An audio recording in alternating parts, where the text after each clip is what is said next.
साकार मुरली को स्पष्टीकरण करिवे आदरणीय पार्वती भूमि भूमि ओम शांति ओम शांति।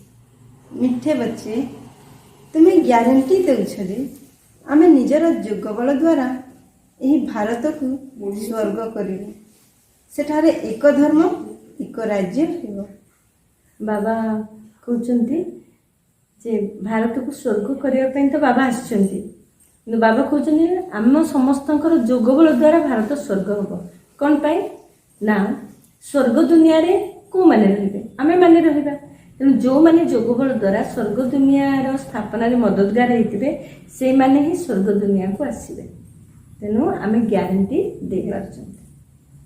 प्रश्न मायार केउ विघ्नरु सुरक्षित रहिला वाला बहुत भल चमत्कार सेवा करि परिबे। उत्तर मायार सबुठारु बड़ विघ्न हेउछि देह अभिमान रे आनी परस्पर नाम रूप रे आकर्षित कराइबा।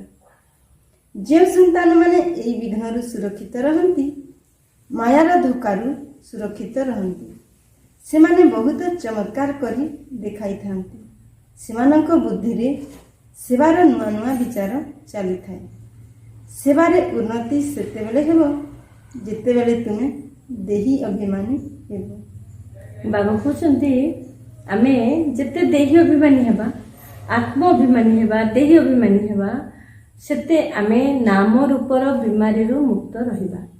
जदि आमे नाम रूप बीमारी रु मुक्त रहिले नाम रूप बीमारी अर्थात कोनसी देहधारी कोनसी व्यक्ति विशेष प्रति आमे आकर्षित हवा कहार विशेषता प्रति मध्य आकर्षित हवा तेणु बाबा कहउचंती कहार विशेषता को आमे कोन भाबिबा ना बाबा से कौन नॉलेज पॉइंट देइचंती ये विशेषता भगवान कर दे कहार जदि अवगुण अच्छे आमे सेतरे कौन भाबिबा ये होची रावण रो गुणता पाखरे अछि किंतु प्रकृत रे तो से सच्चा आत्मा भाई पवित्र दृष्टि आसी जिवो तेणु आमे नाम रूपर बीमारी रे आमे फसिबानी कौन से आकर्षण रे आकर्षित हेबा नाही ताहेले आमे बहुत नुआ नुआ सेवार विचार आम भितरे आसीबो आ आमे चमत्कारिता सेवारे देखी पारिबा। एही जेउ एते मतभेद होई जाइछि ताकु परस्पर सहित मिलमिशि किपरि ठीक करिबा एवं भारत रे सुख शांति किपरि स्थापना हेबो से विषय रे चिंता करो। एही परि तुमे मध्य आत्मिक पांडव गवर्नमेंट अटे यह बड़ ईश्वरीय सरकार अटे जेमती ईश्वर सरकार जेमती गवर्नमेंट जेमती समस्त एक करबा पई केते सम्मेलन करूचंती मीटिंग करूचंती केते प्लान बनाउचंती से भली ये तो होची हमर पांडव गवर्नमेंट ईश्वरीय गवर्नमेंट तेनु आमे माने मध्य प्लान करबा दरकार केमिति समस्त एक करबा समस्ते केमिति एक पिता को जानिबे सारा विश्व एक परिवार एक पिता परमात्मा कर संतान तेणु परमात्मा आछंती सब आत्मा मानक वर्तमान मुक्ति जीवन मुक्ति देबा पई आमे तो पावन करबा पई समस्त सब प्रकार दुख को दूर करबा पई तेणु आमे तो अनुभवी हेले आमे केमिति अन्य मानक अनुभवी करबा सेतपे आमे समस्त मिलिमिशि प्लान करबा उचित। तुमर आत्मिक युद्ध चालुछि केबे मायार शक्ति बेसी होई जाउछि केबे ईश्वरंकर केबे केबे सेवा में तीव्र गति रे चालुछि केबे कोनसी संतान ठारे मायार विघ्न पड़ी जाउछि माया संपूर्ण बेहोश करि देउछि युद्ध भूमि अटे ना। बाबा कहउचंती जेमति राम रावण युद्ध तेणु रामकर मध्य संतान थिले लवकुश से भी युद्ध करथिले रावण सहित तेणु आमे वर्तमान राम रावण युद्ध रे ये होची आत्मिक युद्ध तेणु ये आत्मिक युद्ध रे बेले बेले जेमती लक्ष्मण को बेहोश कर देइथिले तेणु ठीक से भली आमे माने मध्य बाबांकर संतान हेले मध्य आमे भी केते बेले रावण द्वारा बेहोश हे जिबा जदि आम पाखरे जोग बल द्वारा शक्ति आमे जमा करबानी जदि आज मु 8 घंटा जोग करिदेली बोली अवहेला कली आसंता काली जोग कली नाही ताले सेते बेले माया जगिची आसीबो रावणर शक्ति मते पुणी कमजोरी बनै देबो तेणु आमर जोगर कंटिन्यूटी रहिबा दरकार ଯୋଗ ବଳ ଜ୍ଞାନ ବଳ ସବୁବେଳେ ବଢି ଚାଲିଥିବା ଦରକାର। ତେଣୁ ବାବା ସାବଧାନ ଦେଲେ କେତେବେଳେ ମାୟାର ଶକ୍ତି ଅଧିକ ହେଇଯାଉଛି, କେତେବେଳେ ଭଗବାନଙ୍କର ଶକ୍ତି ବେଶୀ ହେଇଯାଉଛି। ସେଥିପାଇଁ ସବୁବେଳେ କୋଉ ଶକ୍ତି ଅଧିକ ରହିବା ଦରକାର? ଭଗବାନଙ୍କର ଶକ୍ତି, ବାବାଙ୍କର ଶକ୍ତି, ଈଶ୍ୱରୀୟ ଶକ୍ତି ଅଧିକ ରହିବା ଦରକାର। ବର୍ତ୍ତମାନ ସବୁ ମନୁଷ୍ୟ କୁମ୍ଭକର୍ଣ୍ଣ ନିଦ୍ରାରେ ଶୋଇ ରହିଛନ୍ତି। ସେମାନେ ଏ କଥା ମଧ୍ୟ ଜାଣିନାହାନ୍ତି ଯେ ପରମପିତା ପରମାତ୍ମା ଆସିଛନ୍ତି ପିଲାମାନଙ୍କୁ ସମ୍ପତ୍ତି ଦେବା ପାଇଁ। ବାବା ଭାରତରେ ହିଁ ଆସନ୍ତି। ବାବା କହୁଛନ୍ତି କୁମ୍ଭକର୍ଣ୍ଣ ନିଦ୍ରାରେ ବି ଶୋଇଛନ୍ତି, ଅର୍ଥାତ୍ ଏମିତି ଜଣେ କୁମ୍ଭକର୍ଣ୍ଣ ନଥିଲା ଯିଏକି 6 ମାସ ଶୁଏ ଆଉ 6 ମାସ ଉଠେ, ହେଲା। ତ ପ୍ରକୃତରେ କୁମ୍ଭକର୍ଣ୍ଣ ତାକୁ କୁହାଯାଉଛି ଯୋଉମାନେ କି ବର୍ତ୍ତମାନ ଜାଣିଲା ପରେ ବି, ବାବାଙ୍କୁ ଜାଣିଲା ପରେ, ସୃଷ୍ଟିର ଆଦି ମଧ୍ୟ ଅନ୍ତର ରହସ୍ୟ ଜାଣିଲା ପରେ ବି ସ୍ଥାପନା ପାଳନା ବିନାଶ ଏ ପରମାତ୍ମାଙ୍କର କର୍ତ୍ତବ୍ୟ ବର୍ତ୍ତମାନ ଚାଲିଛି। ଆଗକୁ ମହାବିନାଶ ଆସୁଛି, ବର୍ତ୍ତମାନ ସ୍ଥାପନାର କାର୍ଯ୍ୟ ଚାଲିଛି। ଏସବୁ ଜାଣିଲା ପରେ ବି ଯୋଉମାନେ ପୁରୁଷାର୍ଥ କରୁନାହାନ୍ତି, ବାବା କହୁଛନ୍ତି ସେମାନେ ଯେମିତି କୁମ୍ଭକର୍ଣ୍ଣ ନିଦ୍ରାରେ ଶୋଇଛନ୍ତି। ତେଣୁ ଏଇ ଭାରତୀୟ ମାନଙ୍କୁ ହିଁ କୁମ୍ଭକର୍ଣ୍ଣ କୁହାଯାଉଛି। ଯେମିତି ବିଦେଶୀ ମାନେ ଯେତେବେଳେ ପୁରୁଷାର୍ଥ କରିକି ଆସିବେ ତାଙ୍କ ଆୱାଜରେ ମାନେ ଉଠିବେ, ତ ସେଇମାନଙ୍କୁ କୁମ୍ଭକର୍ଣ୍ଣ କୁହାଯାଉଛି। ତୁମେ ଗ୍ୟାରେଣ୍ଟି ଦେଉଛ ଯେ ଆମେ ଯୋଗବଳ ଦ୍ୱାରା ସ୍ୱର୍ଗର ସ୍ଥାପନା କରିବୁ, ସେଠାରେ ଏକ ଧର୍ମ ହେବ, ତେବେ ଅନ୍ୟ ସବୁ ଧର୍ମ କେଉଁଠି ରହିବ? ନିଶ୍ଚୟ ବିନାଶ ହୋଇଯିବ। ଏହା ବୁଝିବାର କଥା।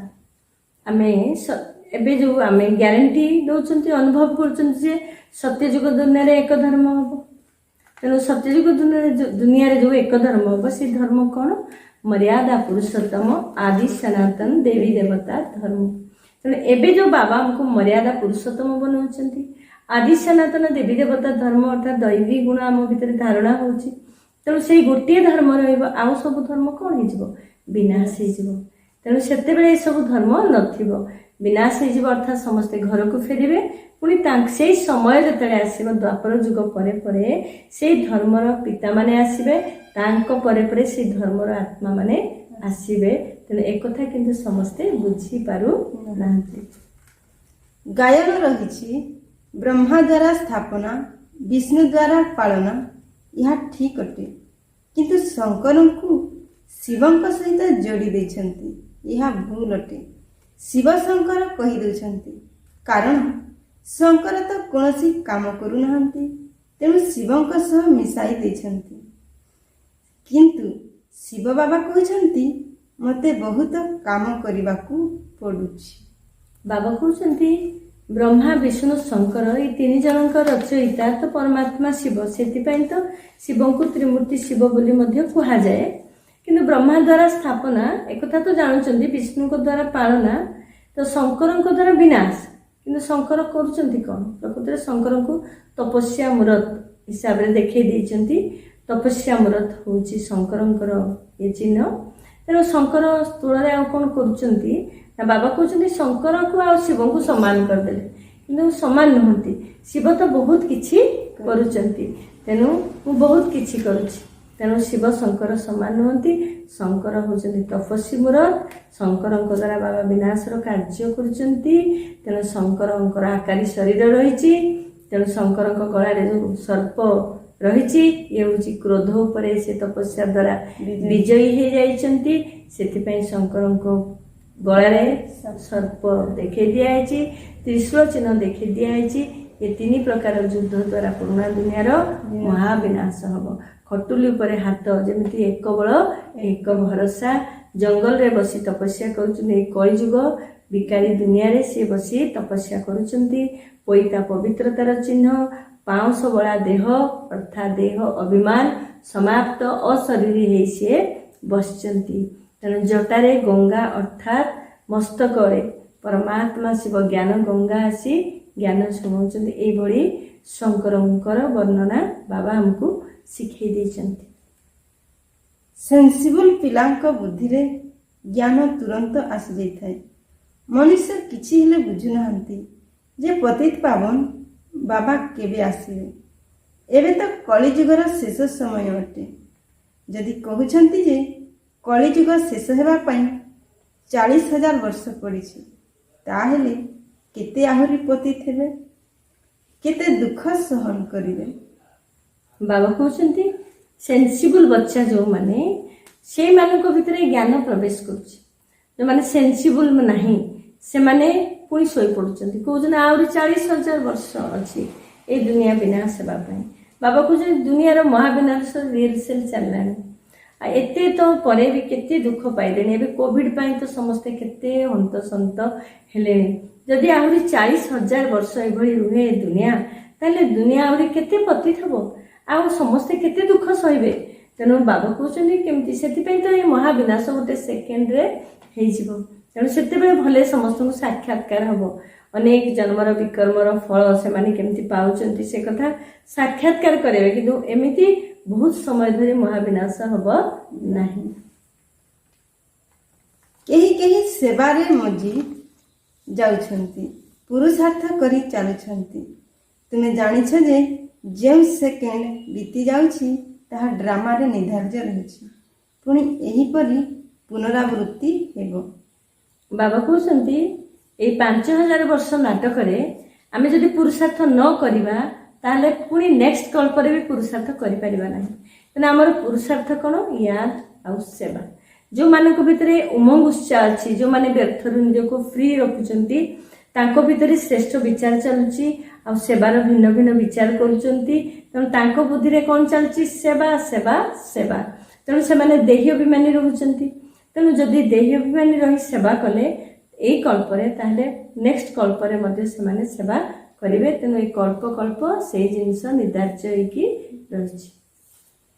ପ୍ରତ୍ୟେକଙ୍କର ବିଚାର ଚାଲିବା ଉଚିତ ଯେ ସମସ୍ତଙ୍କୁ କିପରି ରାସ୍ତା ବତାଇବ। ବିଚାର ନ ଚାଲିଲେ ସେବା କିପରି କରିବ? ଚିତ୍ର ଉପରେ ବୁଝାଇବା ବହୁତ ସହଜ, ସତ୍ୟଯୁଗ ପରେ ସିଢ଼ି ଓହ୍ଲାଇବାକୁ ହିଁ ପଡ଼ିବ।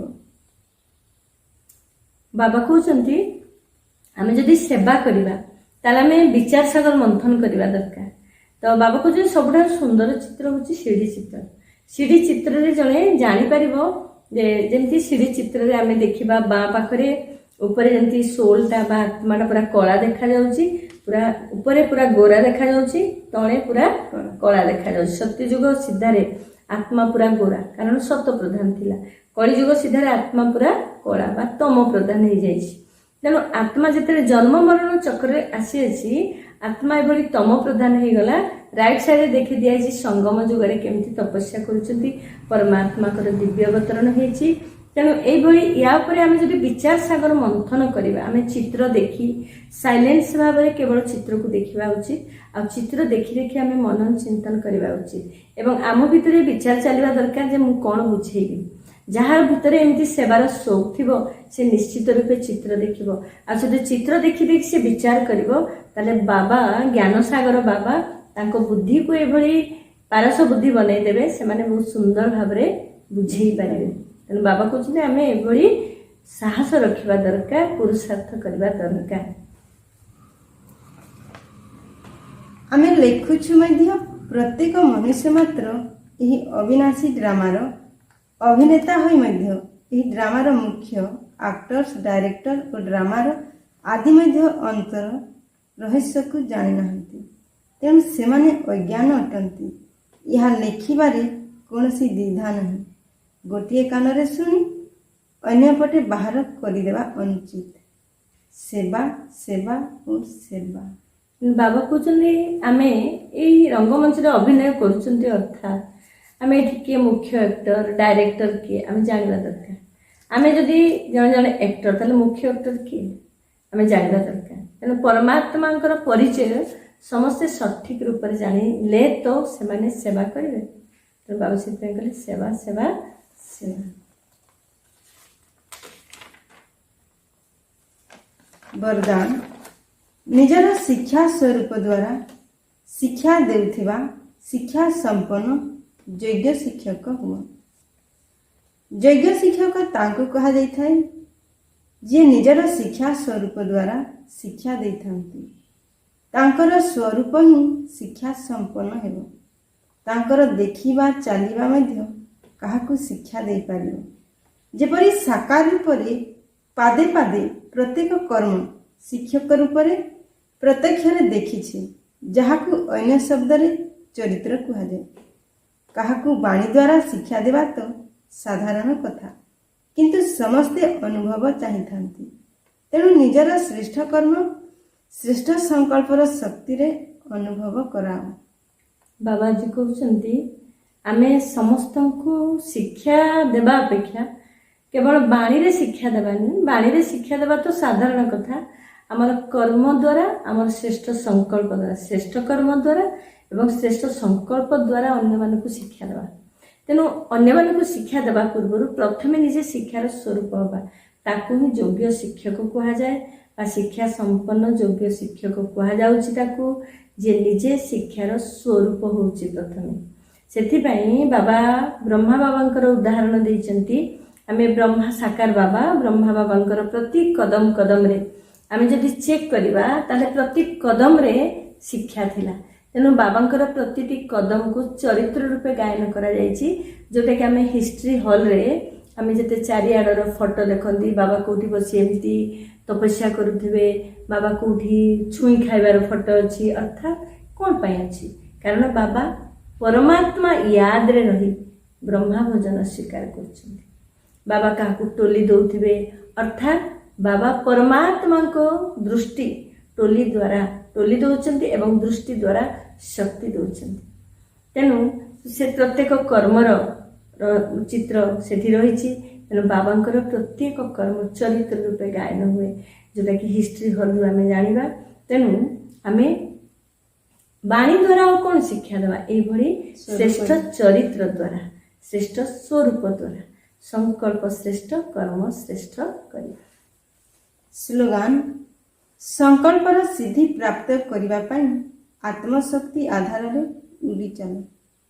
ଆମେ ଏକ ଏକ ସଂକଳ୍ପ ଆମର ସିଦ୍ଧି ପ୍ରାପ୍ତ ହେବ ସେତେବେଳେ ଯଦି ଆମେ ଆତ୍ମା ଦୁଇ ଫ୍ରୁକୁଟିର ମଧ୍ୟ ଭାଗରେ ଆମେ ଆତ୍ମା ବସି ପରମାତ୍ମା ସ୍ମୃତିରେ ରହି ଯେଉଁ ସଂକଳ୍ପ କରିବା, ସେ ସଂକଳ୍ପ ସିଦ୍ଧି ପ୍ରାପ୍ତ ଜରୁର ହେବ। ଏମିତି ନୁହେଁ ଆମେ ବ୍ୟର୍ଥ ସଂକଳ୍ପ କରିବା। ତେଣୁ ଆମେ ଭ୍ରୁକୁଟି ସିଂହାସନରେ ଆତ୍ମା ବସିଛି ମାନେ କାହା ସ୍ମୃତିରେ ରହିବ? ପରମାତ୍ମା ସ୍ମୃତିରେ। ତେଣୁ ଆମେ ଯାହା ଶ୍ରେଷ୍ଠ ସଂକଳ୍ପ କରିବ ଜରୁର ସିଦ୍ଧି ପ୍ରାପ୍ତ କରିପାରିବ। ଆଜିର ମୁରଲୀକୁ ସୁନ୍ଦର ଭାବରେ ସ୍ପଷ୍ଟୀକରଣ କରିଥିବାରୁ ଭଉଣୀକୁ ଧନ୍ୟବାଦ ଦେଇ ଆଜିର କାର୍ଯ୍ୟକ୍ରମକୁ ଏଇଠି ରଖୁଛୁ। ପୁଣି ଦେଖା ହେବ ଆଗାମୀ ଅଧ୍ୟାୟରେ।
फान दूर हेब दुखर बंधन तुटिब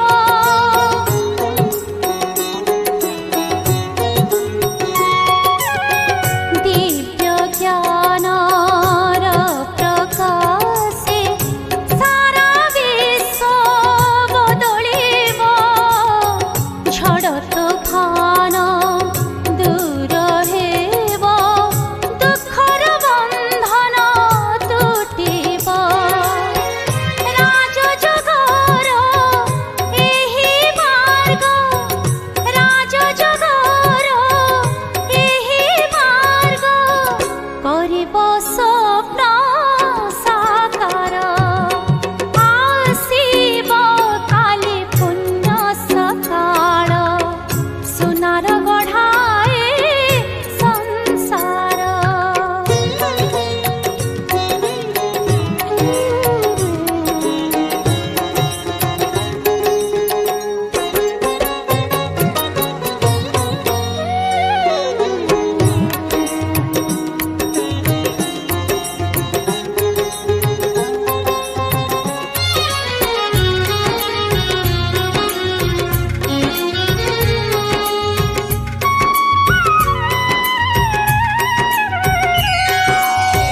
परम पिता शिवंक ठारे मनर डोरी लगाई अंतर आत्मा को करि पावन स्नेहर शंख बजाई